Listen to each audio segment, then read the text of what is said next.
a lot of those stories are not intellectual anymore.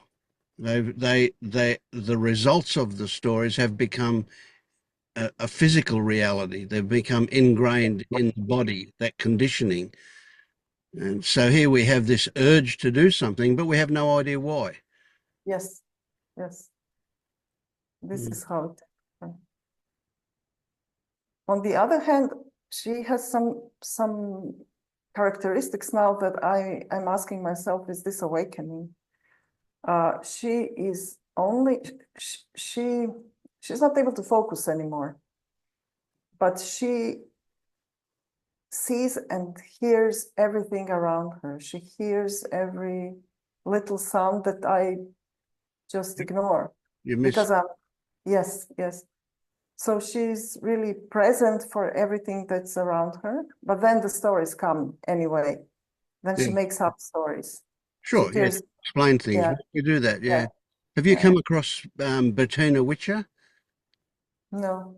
Right, she's a German lady, and she's been doing research into what the commonality between dementia and awakening.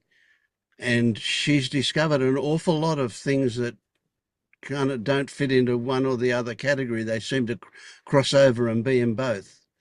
Yeah. Yes, I have no idea. I don't know about it, but I do ask myself. I see things that might be one and that might be the other. Mm. Yeah. Yeah, a lot of really interesting stuff with that. I mean, one of the things you'll often come across, I mean, both my mother and my mother-in-law uh, got dementia at the end of their life. My mother-in-law got it after a mini stroke.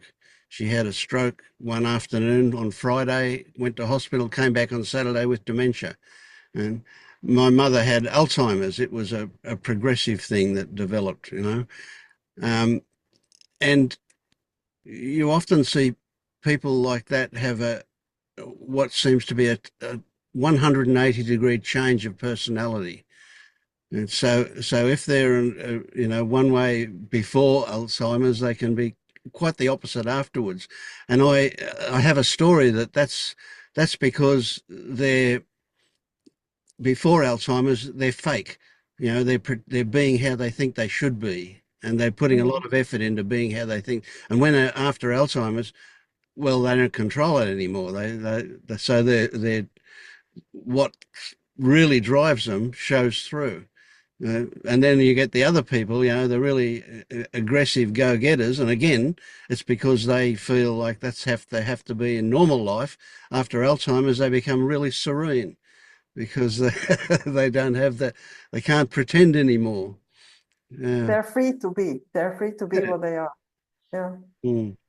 Yeah. The same with my mom. She's different now. She's very different. And what I also see is her trauma shining through everything, her trauma informing everything that she was and that she is now.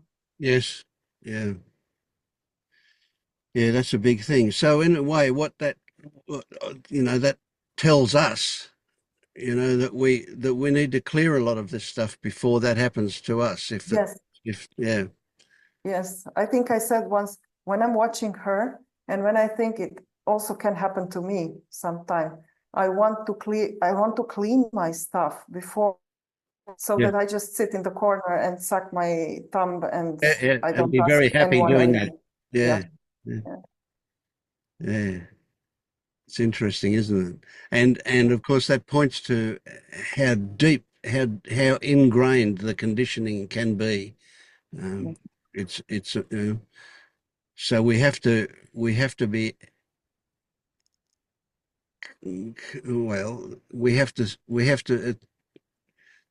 lose the habit Mhm. of being that way. Yeah. And, So, yeah, go on. yeah, go on, go on. I was just going to say, and being triggered is our friend. That's what shows us Yes, what's in there. Yes. yes. Mm. But I wanted to say, well, I've been here for 10 days. I'm flying today in the afternoon. And I'm observing myself. in the beginning it was easier, but towards the end it's more difficult. I don't sleep as well, and so I'm more tired. There's also lots of things to do at work and so on. So I find myself triggered sometimes. I never react anymore.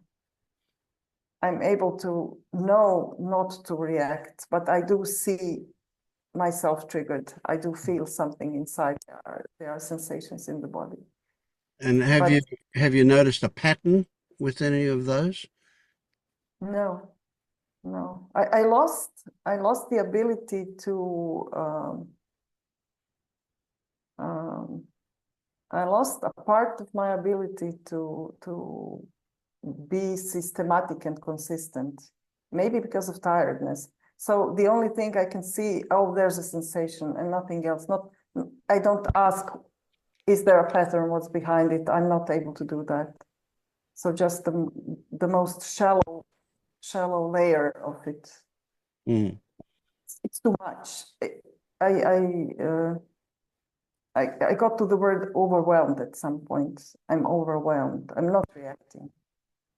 I keep the calmness in the home, but I am overwhelmed by it.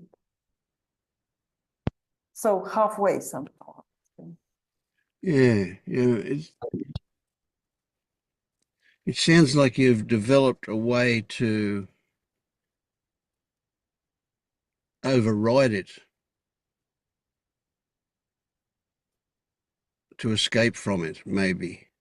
Yeah, maybe, but I'm not going further. I'm not using it to Mm.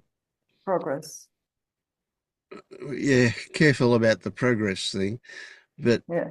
yeah, we sometimes we often don't need to do anything with it. Simply seeing it can be enough. But really, what we're looking to see is our relationship to the trigger. What is it? What is it that causes us to have a reaction?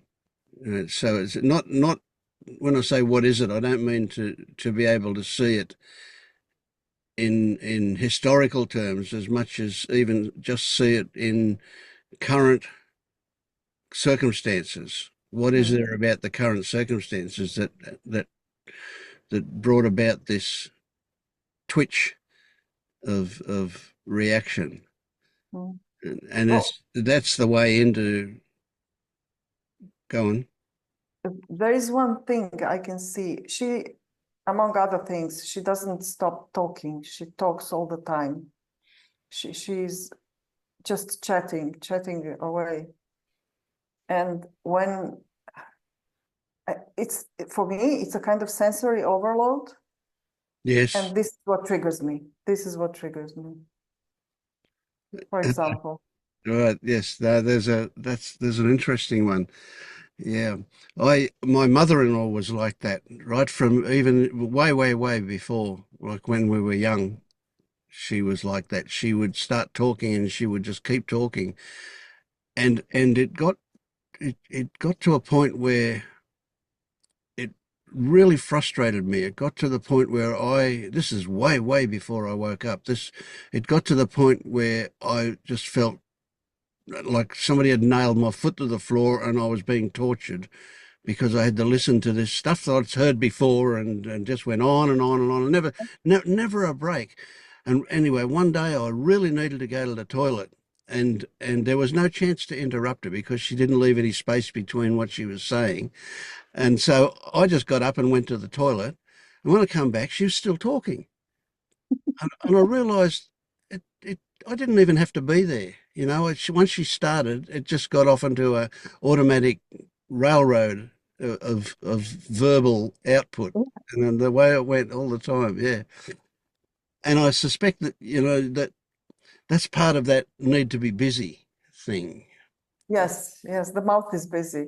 Mm, The mm. legs are busy, the mouth is busy. But on the other hand, if I wouldn't listen to her, she would be so offended. She still has this need to I don't know, to keep her armor, to She was always easily offended, always. It was like walking on eggshells for me Mm, mm. whole life, because I told you before, the relationship wasn't very good. She was controlling and offensive, and she was emotionally, all the trauma, okay, Yes, all yeah. the trauma from before for her. So she's still so easily offended. There is the personality. Mm. There is the personality she's trying to keep. You need to listen to me. I'm talking, listen to me. Yeah, yeah, yeah, yeah. That puts a huge load on you, especially when she's talking about stuff that's obviously It's not, always, not even worth listening to. nothing is worth listening anymore. Look at the cat. The cat is on the table. The cat is on the table. Look how cute she is. Yeah, she's cute. Mm. She has obsessions now. She's obsessive about the cat and feeding the cat. And so Yeah, yeah. it's always the same thing. But you have to sit and listen to her. Mm. You better sit and listen to her. So Yes, it's difficult. it feels like your foot's nailed to the floor and you're Yeah. a captive. Yeah. But I'm just thinking, okay, I'm not here all the time. My dad is. And then he cops it when you're not there. Yeah. Yeah. I I can't. rather imagine he's developed a different way to cope with it, though. She tunes out. She tunes out. She's speaking. He might he might look at her when she's speaking, but he doesn't listen. Mm. And on the other hand, she has so much compassion. Sometimes he's really listening and he's responding. He's talking to her without raising her voice. Rarely, because sometimes he has. He's not awakened, but it's really a difficult situation. I admire him. I admire him. I'm more, at this point, I'm more concerned about, I told you about that. I'm more concerned about him than about her. Mm. She's on her path, and this is what it is. But he still might have some very good years ahead of him. He's really healthy and Mm. full of vitality. He could live a good life.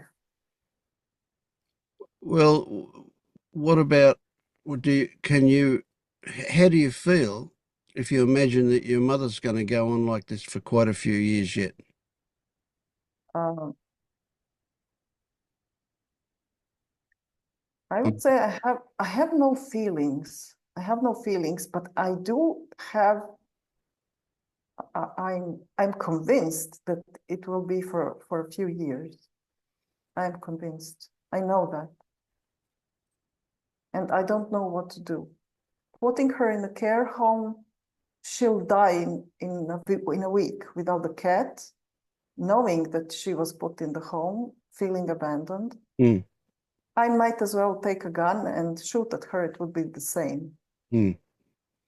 It would be the same. And it's uh,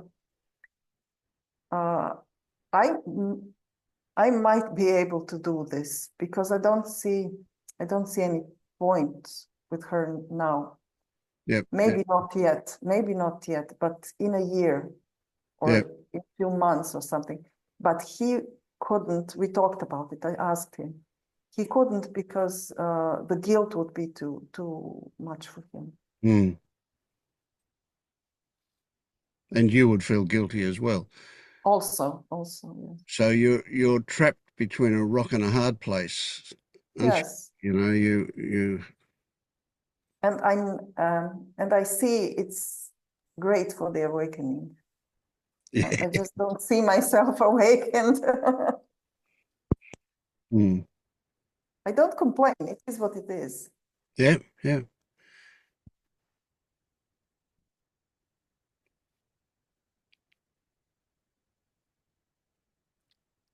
It's not just a story that it's great for your awakening.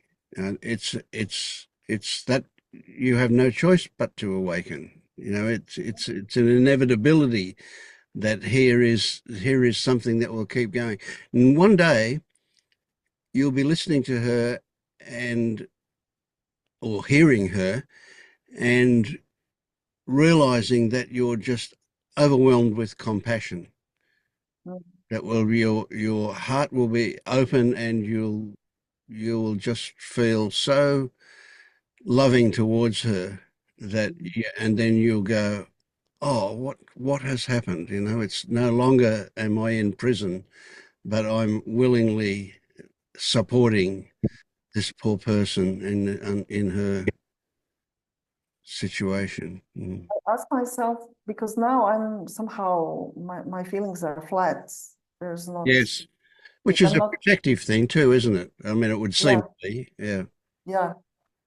But the relationship was always difficult. She was controlling. She was, as I said, demanding, not compassionate towards me. I was just growing up alongside somehow. They didn't have to take much care of me. I was really an easy child. Mm, mm. They didn't know they have a child. I was so good at school, good everything, no problems with me.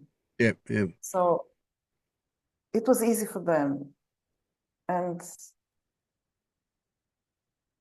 I'm asking myself, did I ever love her? I don't know. Well, I did. I did. I was, yeah. Because, but what kind of love it was?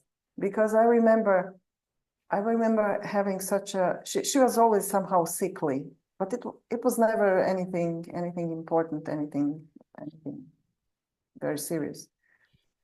So I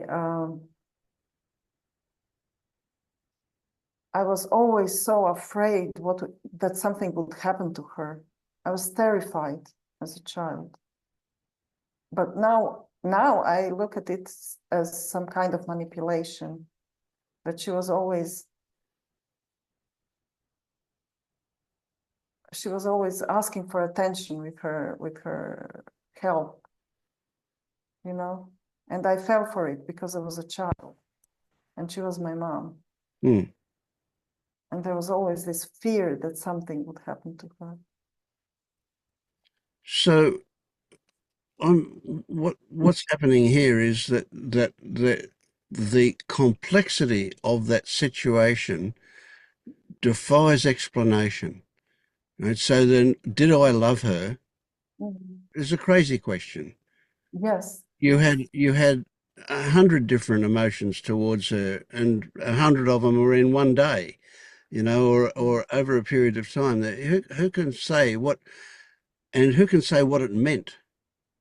It's like it's an impossibility. What you have is this fuzzy history, because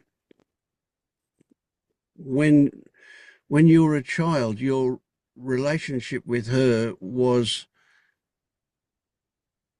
indefinable, really. That you could take elements of it and describe it, but essentially the whole thing, right? Because you may well have hated and loved her at the same time. Same time.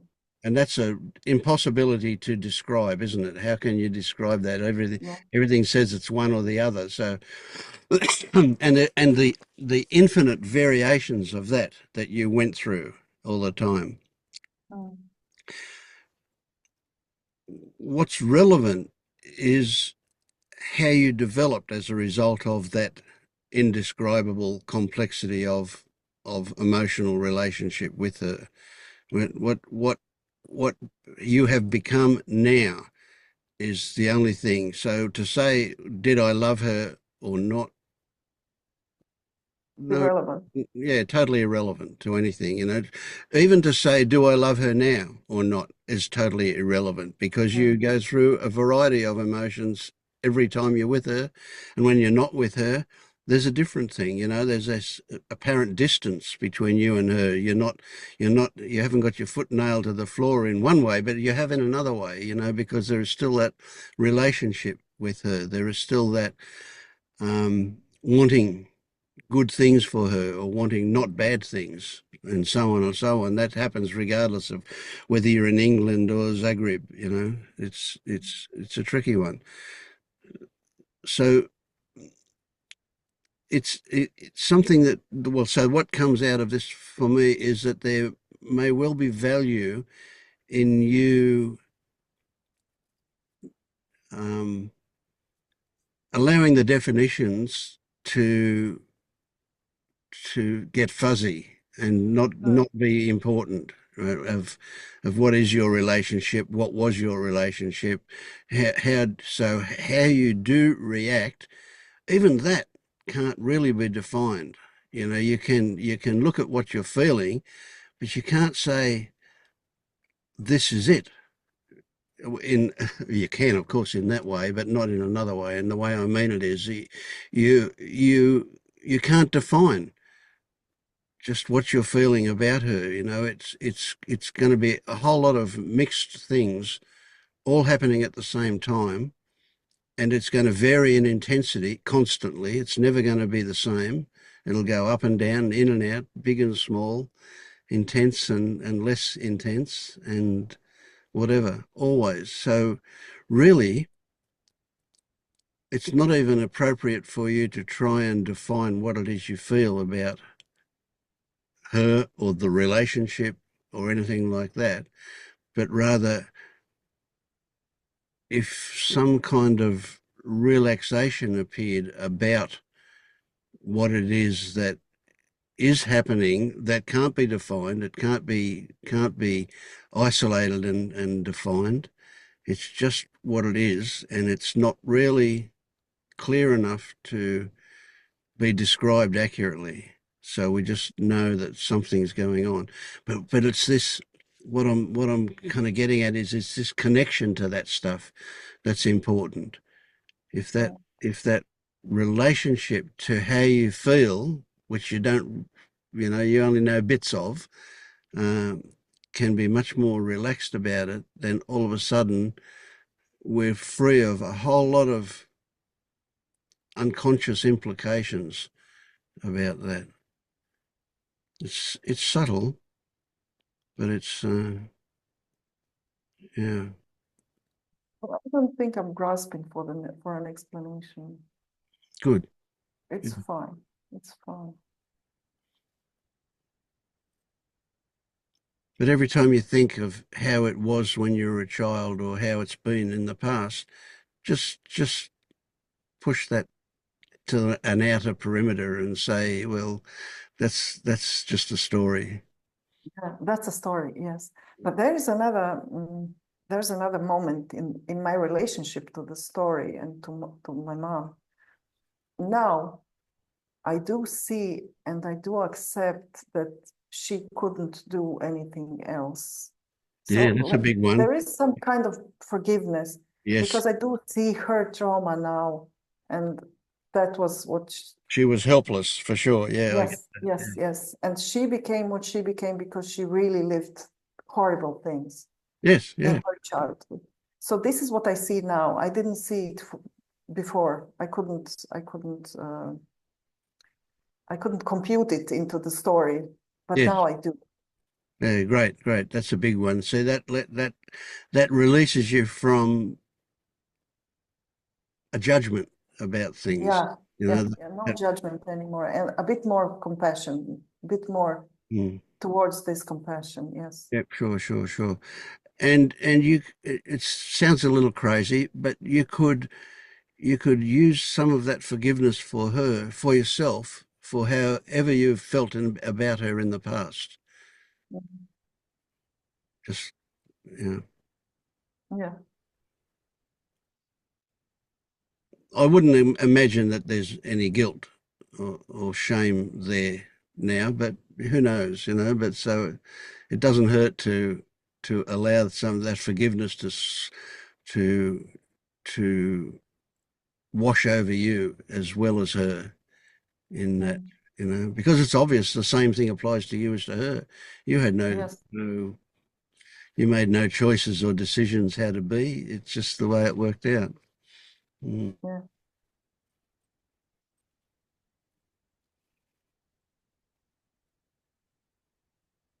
And if thoughts turn up, and they may or may not, so forgive me for even mentioning it.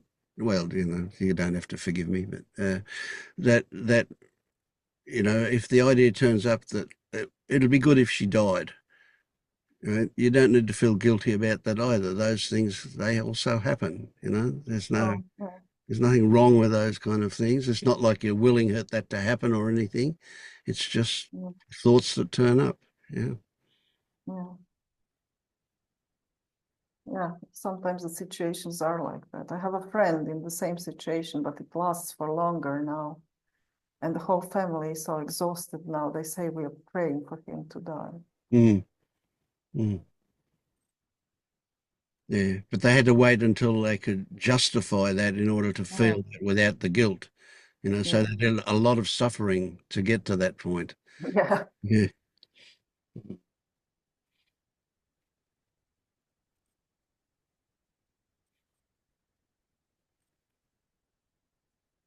And it's kind of crazy in a way that you think, uh, she would not cope with going into an institution, but you never know, you never know. It might well be. My mother-in-law found friendship in the nursing home that she was in for the last couple of years, and she spent a lot of time talking to other people in there, and they may have been a bit like I was. They were captive audience, but she felt pretty good about that.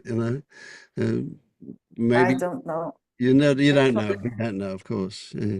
I don't know because uh, the other day we were talking something, my dad and I, and we mentioned there's this word dom.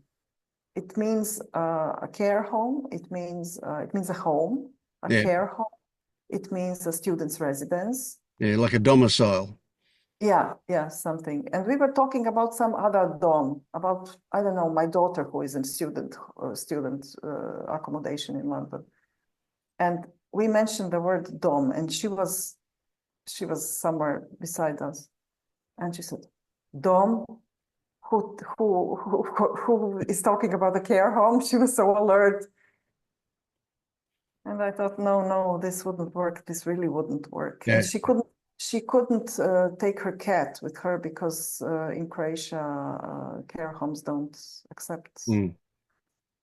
Yeah, yeah. I don't know if they do anywhere. Maybe they do, but they don't here, I think. Yeah. Yet they'll have a lot of stuffed toys. And the one that my mum and my mother-in-law were in, they had a lot of,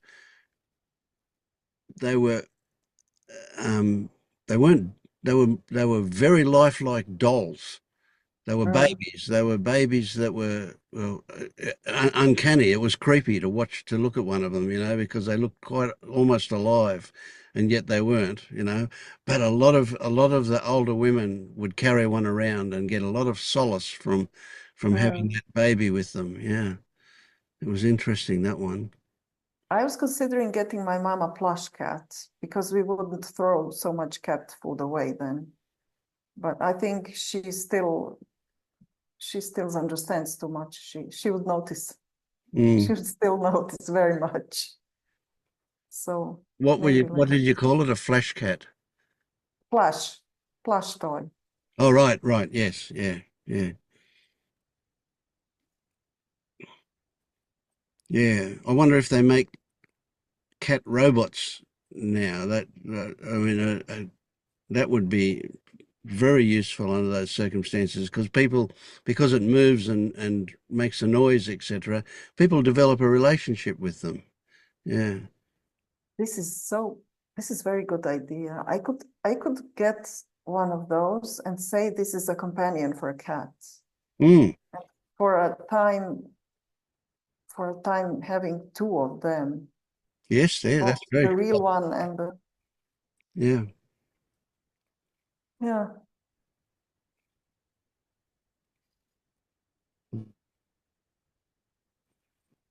How the mind plays tricks on us.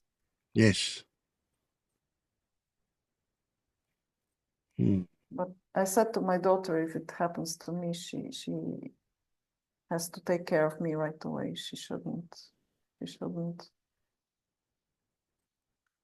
Mm. suffer along with me because there's no point. Mm. It wouldn't help. It wouldn't help me. It wouldn't help her. It would just put a burden on her. Yeah, it's a tricky one, isn't it? Yeah. So we've now got in some states in this country legalized euthanasia, uh, but it's very, very strict conditions under which it can be used. And so at the moment, it has to be that a person has a prognosis from several doctors that their life will end anyway within the next 6 months, and then they could do that kind of thing. But yeah, I wonder about that kind of thing. And when my wife and I frequently joke, "Oh, we don't need to do that. We can just go to the local party shop and get a bottle of helium, and that will do the job, quite easily." But who knows what would happen when the time came? It would, Yeah. yeah. But yes, I wouldn't like my kids to spend a significant portion of their life being trapped in looking after me. I mean, even with my mum and my mother-in-law, we used to go to the nursing home about 4 times a week and spend a couple of hours with them. Um, and that got to be quite a burden at times. Like your whole life revolves around that kind of thing. Uh, and that's nothing compared to them looking after you at home. That's even trickier because you can't leave somebody like that alone. They're dangerous to themselves. Yeah, yeah. Put the stove on and forget to turn it off or whatever. Yeah. And I still have my cousin to care for, but this is for another time. Oh, okay. Yeah. It becomes a significant portion of your life especially when there's a couple of people involved, and then your dad may eventually get to that stage as well, even though he'll outlast your mother and he'll be good, and then who knows, Yeah. Mm. Yeah. But I don't complain. This Hmm. is now, and I'm handling it. So, okay. Yeah. But it's even good to be able to talk about it, to express Yeah. it, to investigate it. Yeah. Yeah. Because when frequently you talk to your next door neighbor about it and they have a strong opinion about what should happen, but they're not in touch with the reality of it. Yeah. It's an idealistic kind of thing that they have. Yeah. Mm. And people ask me often, how do you cope? How do you cope with all this flying and 2 persons to care for and everything? And I say, I have a support group. I have a support group. I don't say what kind. It's not a specific one, but it is a support group for me. Yeah. And you were very supportive in that support group. Oh, thanks. It's not that we all have the same problems, but we are supportive for anything. Yeah. Yep. Yeah, that's a big one.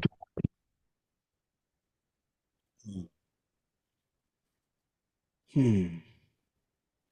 So thank you. Oh, you're very welcome. Thank you. Yeah. How's things for you, Under? Hello, hello Maja. Discovering more about how this mind works. And there was something that is a little parallel to what Maja said. I will just tell it from in the context, and I think you will see what's the parallel here. This week there has been a lot of joy.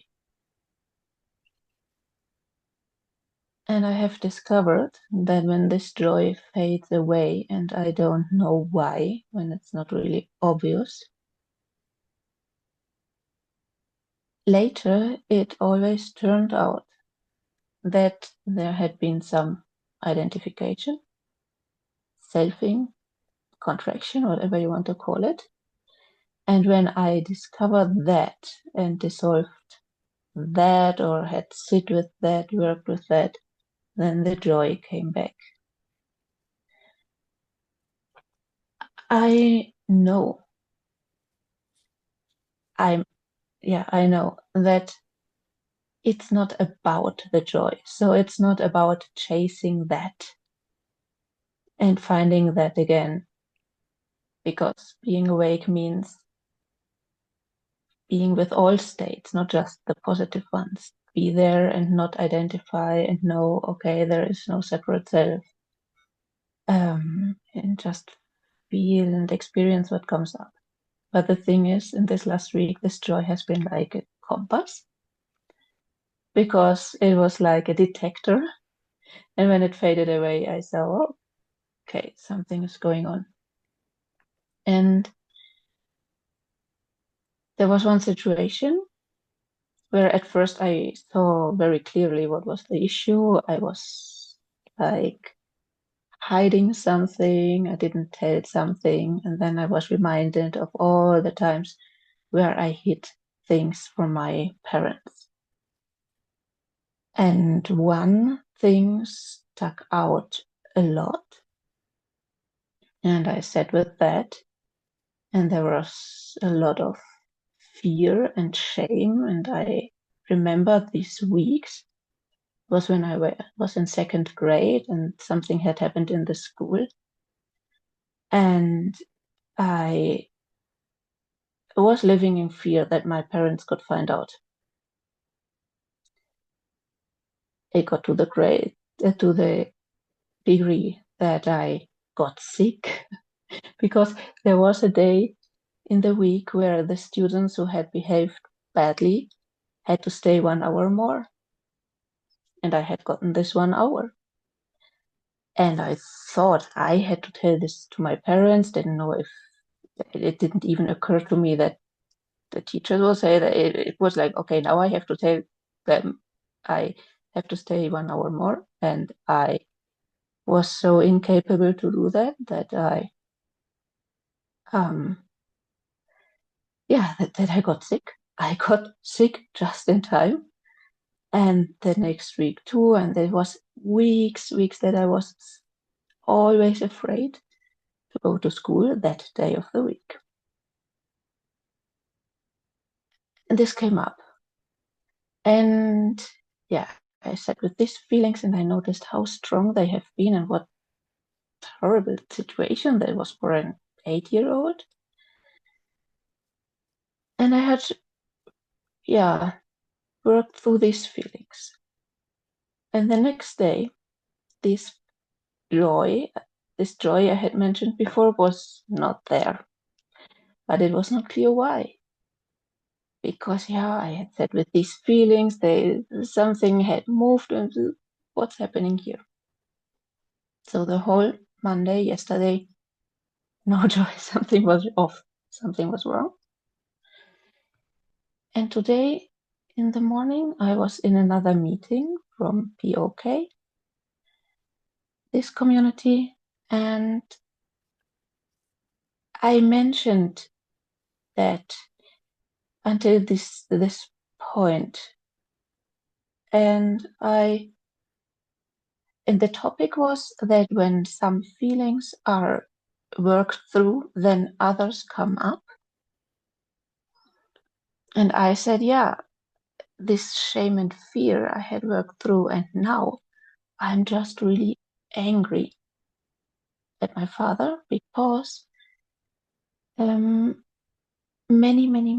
years later, when I was already adult, he had told me that my teacher had spoken to him. My teacher had asked him, what's going on here? Because when I told her that she had to stay this hour longer, she went pale as a corpse. What is going on there? Are you hitting her or what? He didn't. But he also didn't come to me and say, hey, what's going on? Why are you so afraid? I love you. You can't talk to me. Nothing. And so there was this anger. And in this group this morning, I said, and I'm so angry now. And then it occurred to me, it was then like domino pieces falling. Like, wait, why did I word it like that? This identification, I am angry, and not there is also now anger present. No, it was I am angry. And then I thought, okay, that's it. There was the identification. And then next domino stone was, wait, at whom am I angry? He also acted only out of his own conditionings and helplessness. He was socially very, very helpless. And yeah, that was part of his conditioning. So this target of the anger just went away. They're like, okay, no, to whom do I direct the anger? I don't know. What followed was a relatively brief moment of sadness, then just compassion for this little girl in that time, and next thing, the joy came back. Mm. Beautiful. So yeah, this was the parallel that I also saw. Yeah, well, he acted just out of his own conditioning, and I can even almost feel compassion for him because it was certainly no fun to be him. Mm. Yeah, things like this are going on. Absolutely, and deeper and deeper too. So when you before you discovered when you were directing your anger towards your father, that was a way of you escaping or diverting from what you felt. And the first thing you would discover under that would be shame. And then under Yeah, that, I relived that time. Yes. Mm-hmm. and under the shame Mm-hmm. would be guilt. Mm-hmm. Right? And so that compassion for your father also could be used towards young Enda, who Mm-hmm. who was feeling guilty over whatever it was that she felt ashamed of. But the guilt, see, the guilt is like when you're young, you believe that you can be different, and so the guilt is like almost a willful thing that you're doing. When that gets covered up with shame, it's like you're a victim. You can't control the shame. That's so it's a way of escaping the guilt. Right? And then the anger is a way of avoiding all of that. That gets directed outwards, that anger towards, in this case, towards your father. Mm-hmm. And so that forgiveness that happened with your father, that beautiful compassion that came up when you recognize that he is just living out his own conditioning, there's enough Mm-hmm. passion and love there that you can give young Anda some, because she was also responding to what she'd learned even then.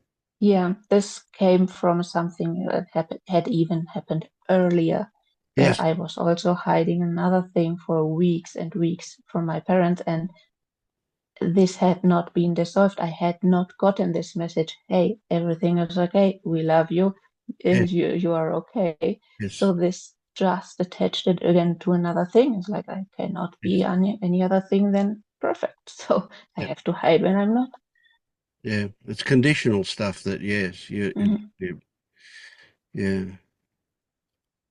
and it goes really deep, because really when you get into that stuff, it's like there's no possible way you can be okay. No matter what you do, no matter how hard you try, you will fail, and you will not get that approval, that acceptance, that love that you so desperately want, that everybody wants, not just, Hmm. yeah, yeah. And I noticed after this meeting, where this recognition happened so fast, like domino pieces, I had to work very soon, so there was not a lot of time to sit with that. And I know that it's possible that the anger and the sadness can come up again, but now it's different because then there are something arising that I can Yes, you'll see it. Yeah, feel, yeah, but this identification that had been there but not seen is now, yeah, not there anymore. It's like, oh, okay, these things are also there, and I can yeah, yeah. Absolutely. I get perceive them. I get the feeling very strongly that your seeing of that happened in such a way that it dissolved. Right. Now, certainly that doesn't mean Yes. that elements or it's just, we can only play with stories here, but to say that there may be remnants of that kind of stuff that hangs around, that didn't come out into the daylight and get dissolved, they might show up in future, but they'll be very minor bits and pieces. Mhm. What you discovered was really a forgiveness for the whole world, not just that particular Mhm. situation. And so, Yes, because everybody is acting absolutely. out of their conditioning. Yep. That's big. That's really So, big stuff. Yeah. yeah. And it's not about, as you say, I also love it that you saw, it's not about chasing the joy, getting the joy back. That joy just becomes an indication that Yes. that you're in a free state. And when it goes away, that something else is happening. Yeah, that's beautiful. I love that. Yeah. And sometimes it's obvious, it's very obvious. It's like, okay, now fear has been triggered. Let's be with that. And of course, in this moment, there's no joy. And then these other situations, and it's not so obvious. I see now, okay, it's an indicator. There's something I'm not seeing yet. Yeah. But That's it. probably there's some identification, selfing, contraction happening. Yep. Yep. So when And you, I had another, yeah, yeah, go on. okay, I had another experience, similar but different, and it was very interesting. It was not so hard like this one, but interesting. I had discovered something exciting, positive, and there was the impulse to post that in the Discord group, the one from, yeah, to post that and to ask the opinion of people what they think, if they think the same as me. And yes, something was off, and as well also this joy was not there. It was like a tangle of different things, and then the interesting thing is where I could start to disentangle it was there was this concern. This is selfing, and then recognizing this concern, this is selfing, as just another arising, just a thought. This was when it switched. And the interesting thing was this exciting thing I had discovered became completely different. I didn't need any more confirmation from outside. Yes. No, no need to get Beautiful. Yes. yeah, to share it also. It was this was also like content for the joy because it was just wow, Mm. that's so great, so amazing. Yeah, Yeah. So that was it. But it's so interesting that this entangling started with, okay, this concern that this could be selfing is also just a thought, just one thing rising in all this tangle. And yes, it was selfing, but not be concerned about it was the solution. Very strange, but interesting. yep. So when you said confirmation, I would have said validation, but similar. But yeah. So but when you say valid, Maybe confirmation, no, maybe confirmation. yeah, but it becomes more obvious that there's identification involved there. Yeah. Yeah. So I want others to confirm for me that what I'm feeling is right or what I'm thinking is right. What I'm thinking in this case. Mm, Hmm. yeah. So that's an interesting one because I I I want to say that you know everything that you need to know, but Hmm. maybe when something like this gets triggered, there isn't the trust that you know that you right, and so it's a trick to even say if you're going to confirm for yourself, even without posting it, it's not that different to having somebody else confirm it for you. And so when it's a non-issue, when there's not even a thought about is it right or wrong, is it okay or not, will it help others or will it help me or anything like that doesn't even come up. And that's when you know. So just even if you say to Hmm. yourself, "Oh, this is right," you're still identifying, yeah, subtly, but still, you know. You mean what? I didn't understand the last part. So now if I have this certainty and this joy about it, then that's Don't also mix the two identification? up. No, the joy. No, I don't see the joy as part of it. If the joy is there because of the certainty, then yes. But it's the certainty that I am right, and you can see when as soon as you say I am, there's identification happening again. Right. So I when don't know. so I so don't know. yeah. Maybe I have to give more context now, but it's so strange because there's now this concern again. If I tell this story now, then this is this selfing that would have happened on Discord. On the other side, we are looking at the mind. It might be helpful for others if I talk about it more clearly. I don't know. Mm, yeah, who knows? Yeah. Um, so when you consider it right now, when you consider what it was that you were contemplating putting onto Discord, you already see that the idea of putting it up there was because there was some selfing happening. Yes, identification. And if you say, I don't need to do that because I know it's okay, Yeah, that's the same thing, except you're not asking somebody else, you're asking yourself. Right. So what would an appropriate well, let's say that a kind of indication that I would like to see would be that you burst into laughter at the whole idea of getting confirmation. it was a little bit like that. Yes. Yeah, good, good. So that means it's a non-issue. You don't need confirmation from outside or inside. Okay. Yes. Mm.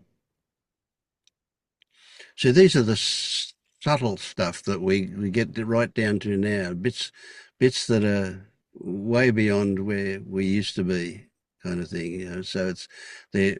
We look for tiny little indicators that Yeah. that there's stuff hidden there.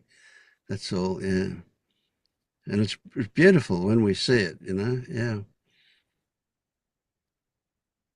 So the next thing is to recognize that there might be not joy, but some variation of that, if you like, right? So again, once it's the word and our definition, isn't it? So joy joy implies that there's some active energy of a very pleasant kind happening. But what can also be there is a very relaxed contentment that you Mhm. call joy, but it's still obvious that there is no tension involved. There is no energy in it that needs expressing. So it's just, Yeah. Yeah, it was like in the first moment, it was this overflowing joy. Now it's just yeah, nice to know. yeah, nice to know. Good work. Yeah, yeah. Yeah. It's a variation of that. Yeah, yeah. And when that happens, you know, especially when we've discovered stuff like you did, it brings up the story here of time and integration. Now, it's kind of crazy, Mhm. but you know, it kind of the story is an image of it, of this stuff seeping down into your being and affecting bits that you don't even know are there. You know, that they go right through you. Just allowing that Mhm. that happens. That will happen in your sleep, big time in your sleep. Mhm. You know, it happens when you're Mhm. relaxed. It happens when you're not even thinking about it. You're watching a movie or busy mowing the lawn or doing the dishes or something, and that's when it happens as well. Yeah. Mhm. Hmm. I love where you're at. It's beautiful. Where I think you're at, my interpretation of it is great. Mhm. Yeah. I have a question. Mm,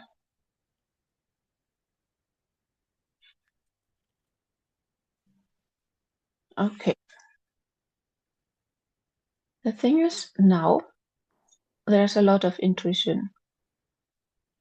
What is the next step or this so-called right thing to do or something? But there is an area where there is no intuition yet, and that's my question about. Sometimes on this Discord, people post about something I can relate to, and I would like to react, and I have no idea what's the right way because I see like there are two options. One would be to tell from my own experience, like, okay, I resonate with that. I think maybe this experience could be helpful for you, or just to like speak more directly or ask these questions, these guiding questions, like, can you just feel into it or something like this. And there are two concerns. There's one about every approach. There's one concern.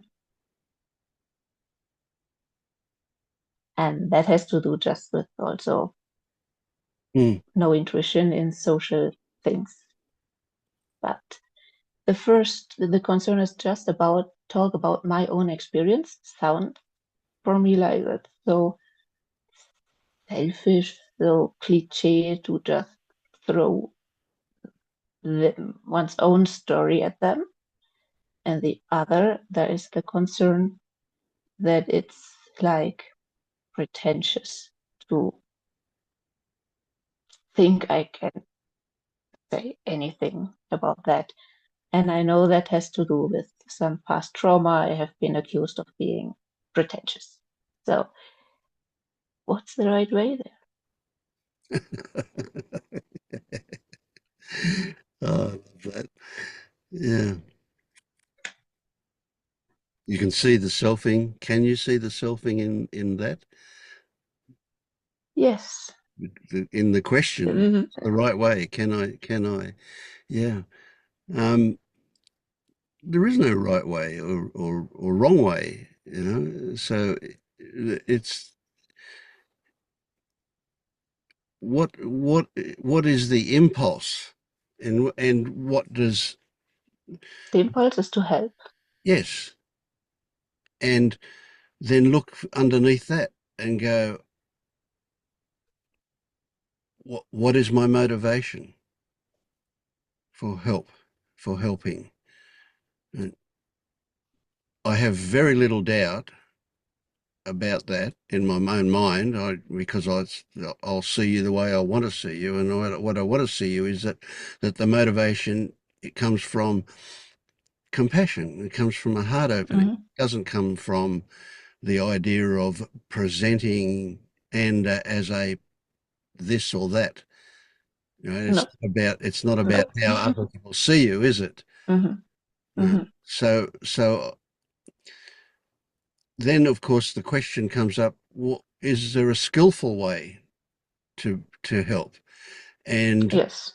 even then, the question becomes, maybe before that becomes up, is there a need? I mean, sometimes while we think about, oh, what might be a way I could respond, and somebody else will respond, and it will be, no Yes, but longer appropriate for you to do it. yeah, or in a for example, maybe two people have already responded and their answers are wonderful, but there's one aspect that I Mm, think, that's missing there. yes. Maybe I could contribute to that, but I don't know Yeah. how. Yeah. Okay.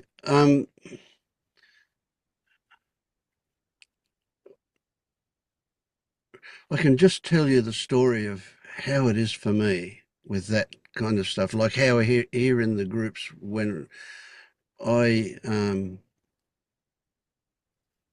I never think about that. Is it going to, how am I going to look? How, right? Or even, is it going to be helpful? It's like Hmm. it happens or doesn't happen all by itself. I open my mouth and out comes stuff. I don't have any ideas about what I'm going to say or anything like that. But that's because I guess I've developed a trust in my intuition. It just and even that's a story that I apply after the fact. The reality is it just comes out.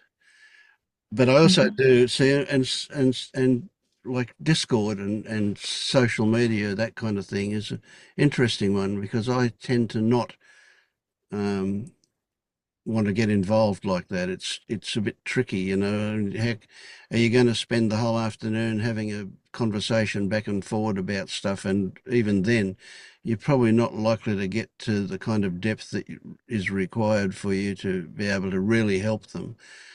Other than sometimes the easy way out is I might just post a heart, because that's my reaction, is that an open-hearted compassion for them. But Hmm. even though I might think I know what's a good way to look at this or not, it just seems really inappropriate to do it to me. Um, so it's not about whether you post or not. It's Hmm. it's about, where does it come from, that the impulse to do that, and then posting will happen or it won't happen. Um, So that sounds also like little bit like wait until the intuition comes. yeah, yeah. Hmm. And I mean, that's something that develops as well, right? And so, in one way, your intuition might be to respond in a certain way. And then if you stop and think about it, is it the right way? You've already got past the intuition, you've lost it. Whereas Hmm. if the intuition says, oh, respond in this way, you don't even know it's intuition. It just happens. You'll just do it. Hmm. Right? So the idea that you consider whether to do it or not is very likely based on that previous experience you had, where somebody called you, what do they call you? Uh, Pretentious, I think that's the Pretentious. right word. And in reality, it was the exact opposite, but they saw it as pretentious. And yeah, I have to work with that. I Yeah, see. yeah. Well, that's great Yeah. that they did that for you. Yeah, yeah. Hmm. And it's an interesting one. I mean, if people call me anything, and my reaction is, well, okay. I don't know of, Hmm. I can imagine that I come across arrogant, or I can imagine I come across all these different. I have no idea. I have no idea. It just, it's an irrelevant. It's a moot point.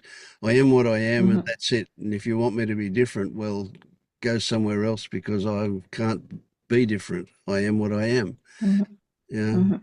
Um, but for you, there's an indication that because of that previous experience, and that wouldn't be about that previous experience either. Being called pretentious wouldn't be about being called pretentious.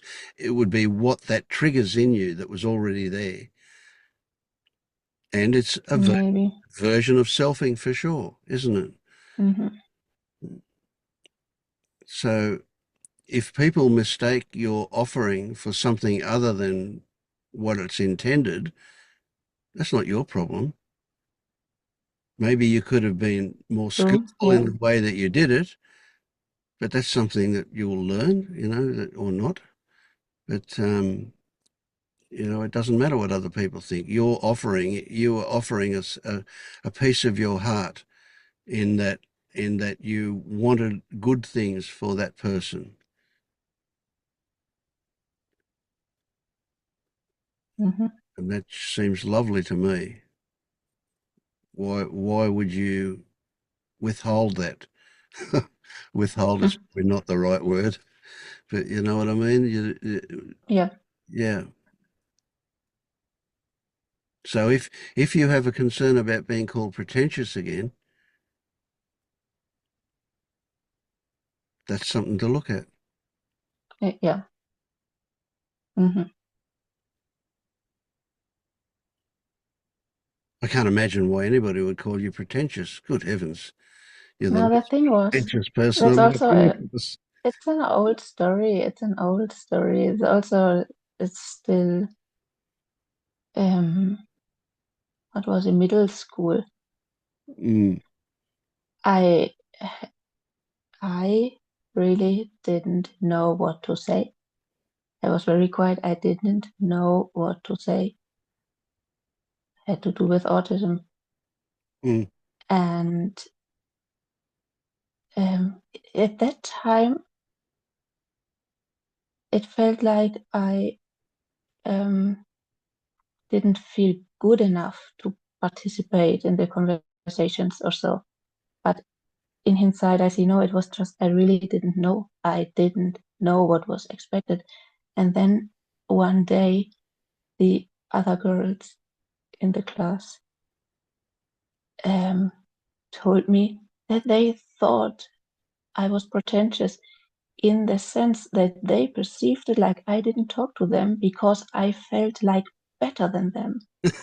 Yeah. But it was just the opposite, absolutely the opposite. It Yeah. was okay, it was this not knowing what to say, but also this feeling Yeah. Isn't it? It's crazy, because that often happens. It's yeah, the opposite yeah. So somebody's quiet and somebody else will accuse them of being superior because they're quiet. Well, it's because they're shy, not because they're actually superior. Yeah. yeah, Yeah.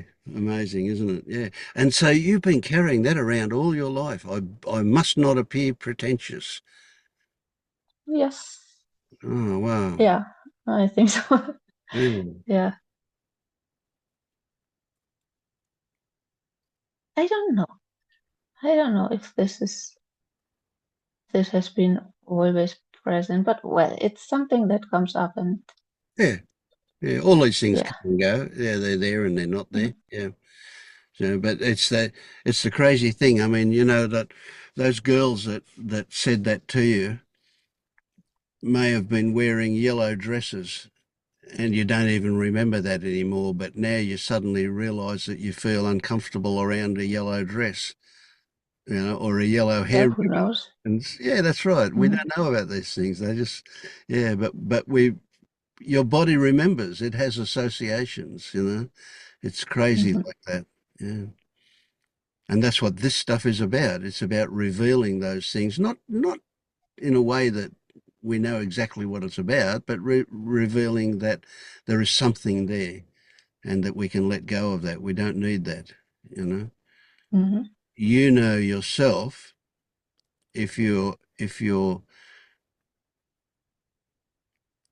have an impulse to offer something where it comes from, and it comes from a good place.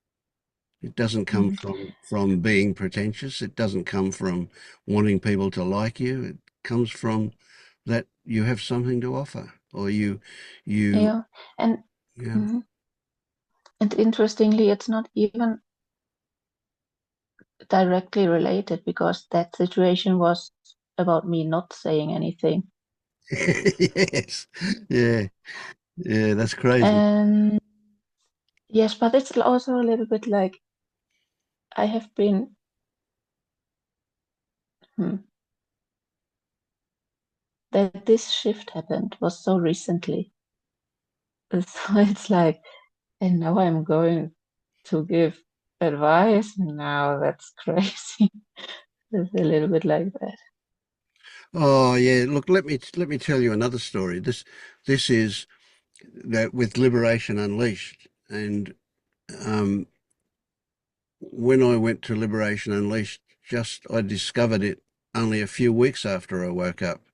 And I was looking to talk Mm-hmm. to somebody about this kind of stuff. I was looking for confirmation because I was already having some Mm-hmm. doubts as well.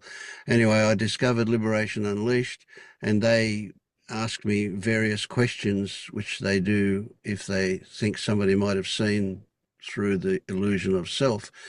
And Mm-hmm. and short story, they approved me as having woken up, right, or having Mm-hmm. having had that shift with the first fetter. They didn't put it in those terms, but that's what it was. Mm-hmm. Um, and at that point, I started guiding immediately in Liberation Unleashed, and I never looked at any of the literature. I never looked at any of the how-to manuals that other guides had written, although that was very early in the days of LU. I don't even know if there are any there. But I just started Mm-hmm. guiding, and I recommended many people who've passed through the gate to become guides because it's an incredibly good way to deepen your own whatever. Um, and Mm-hmm. what I say to them and what I say to you is because you've woken up, you have a a different perspective. You look at the world, you look at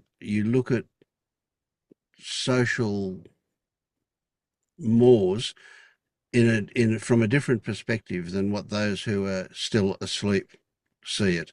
And the consequence Mm-hmm. is that allows you to see things that they don't see. And and Mm-hmm. and if as a skillful guide, you would ask them questions to help them discover something about Mm-hmm. that, the fallacy of their beliefs. That's what it's about. It's not about I know more than you know. It's just that, Mm-hmm. But asking the right questions. yeah, Mm-hmm. yeah, and you know those questions because you can see quite clearly that somebody who's asleep believes that a concept is real. And you're Mm-hmm. going to ask them a question. You're not going to tell them it's not real. That doesn't do anything. But you're going to ask them questions to investigate certain things so that they discover that it's just a concept and not actual. Mm-hmm. That changes a belief for them. And so you don't have to worry. There's no qualifications required for helping Mm-hmm. somebody else. If they're obviously,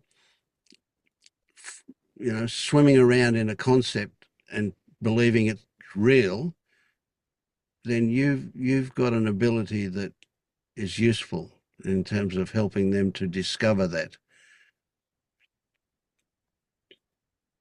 Mm-hmm. So there's this Yes, whole I idea of, really would like, yes, I would like to do that that's clear.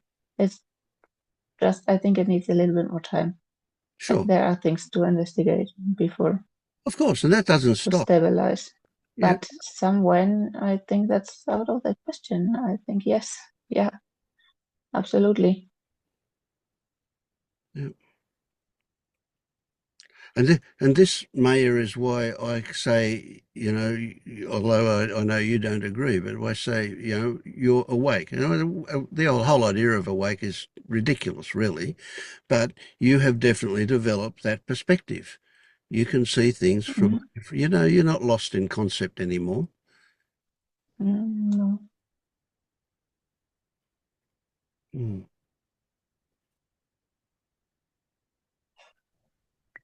He also told me once to make an account at the Liberation Unleashed, and but I am not. I'm not. I cannot commit in this busy life. I cannot commit because I know I would have to be there for people, and I cannot commit to that at the moment. Yeah, that's fine. That's absolutely fine. Yeah. Yeah. Moreover, at the other side in England, we will be moving, so we will be looking at flats on Saturdays. So I won't be there for meetings on Saturdays. So the life will be busy on both sides, in Zagreb and in London. We're moving to London now. Yeah. Yeah, no, sometimes it's not appropriate, you know, that's right, exactly for those reasons, yeah. Yeah. So you know, with the people that go to Liberation Unleashed and get guided there is it's all it's almost like the trap in the fetters, you know, there is in fact a kind of a measuring device that goes on about, you know, whether we've seen through this illusion and that illusion and so on and so on. So there's a kind of an accumulation of things that are seen to be tied up with that initial shift, that first feta stuff of recognizing that self is an illusion and not something that really runs the show. And if we get that one clear, then we also, the things that use that as a foundation, like control and choice and so on, those things also rest on that kind of thing. So once we're clear that those things have fallen, you know, you give the people the what they used to call confirmation questions, but now they don't, because it's never a confirmation for the person themselves. It was a confirmation for the guides, right? So what you do is you share those questions with the other guides in Guide Central, which is a Facebook group, and they can have a look at it. And if they've got questions that come up because they think something's not clear, they'll ask you to ask the person those questions. And if they think that everything seems clear and that they really have had a shift, then they'll go confirm. And with 3 confirms, people are then invited into Liberation Unleashed. Their forum name gets changed from red to blue, I think it is. Yeah, blue. No, Yes. whatever, something like that. And then they're able to guide if they want, you know. And of course that's how guides turn up there. I tell you, every single guide does it differently. And there is now quite a lot of literature that you can use and study if you like, to give you, there are exercises, because some guides are really big on giving exercises as a way of helping people discover things, and other people work at it in quite a different way. So there's a lot of stuff around there to do that. But here, we don't have those confirmation questions. We don't do that. There's no certificate that says, you know, you've done it, kind of thing. We just get to a point where we go, okay, isn't life great? That's it. Full stop. Yeah. Yeah.